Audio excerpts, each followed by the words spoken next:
There's a notion out there that because the majority of public school students are going to be Hispanic, that's dropping the level.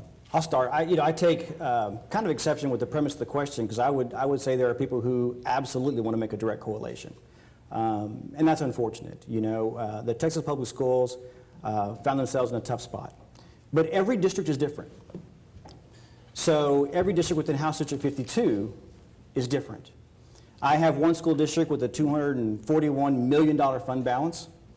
I've got one that has $3 million and one that has $5. So whatever I did, you can understand was going to be interesting conversation to have when I went back home. That's just the diversity of the district, but I think that also shows the diversity of the state, because that's probably true of a lot of other places. I'm not one of those reps who has a district that is all poor or that is all rich. I happen to have a mixture of the two. So again, it goes back to where the districts are financially. I had one that has chosen to build a fund balance, who has raised taxes to the maximum, the state maximum, with a $201 million fund balance. But when you talk to the educators, it's more about the individual districts, and it's a conversation they have to have about how important it is. Everybody knows I voted to fully fund education, public education. I voted to spend rainy day fund for public education because I know my district, and in my district that's very important. So what happens after the education cuts occurred? The voters of Hutto and Taylor both voted to raise their taxes because they also realized how important it is. I felt extremely vindicated by that, because then I realized I was right. It is that important to the voters of Hutto and Taylor, and public education matters, and so I made the right vote for my district. But I don't know that I get into a conversation about the demographics of that as much as it is the economics of that. Yeah, and I would tend to agree with Representative Gonzales there. I don't know that it is a byproduct of racial and ethnic demographics. It's more a byproduct of poverty demographics. I mean, in Dallas, 3 out of every 10 kids lives in poverty.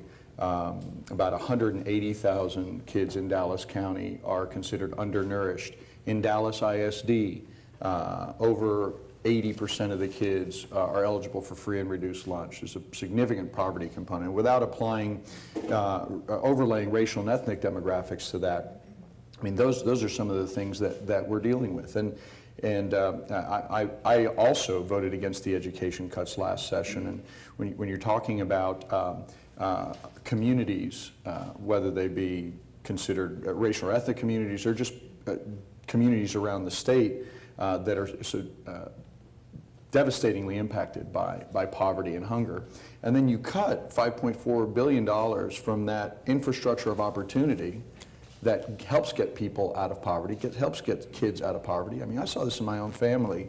If it wasn't for the fact that both my parents are immigrants to this country, but if it wasn't for the fact that my mother could go to community college at night, get her 2-year degree, and I remember watching her walk across the stage, what was then a gym floor at the community college, and receive her 2-year degree, and then go on to a state school and get her 4-year degree and become a teacher, our family would likely not have gone from goat herders and sheep herders one generation before to lawyers.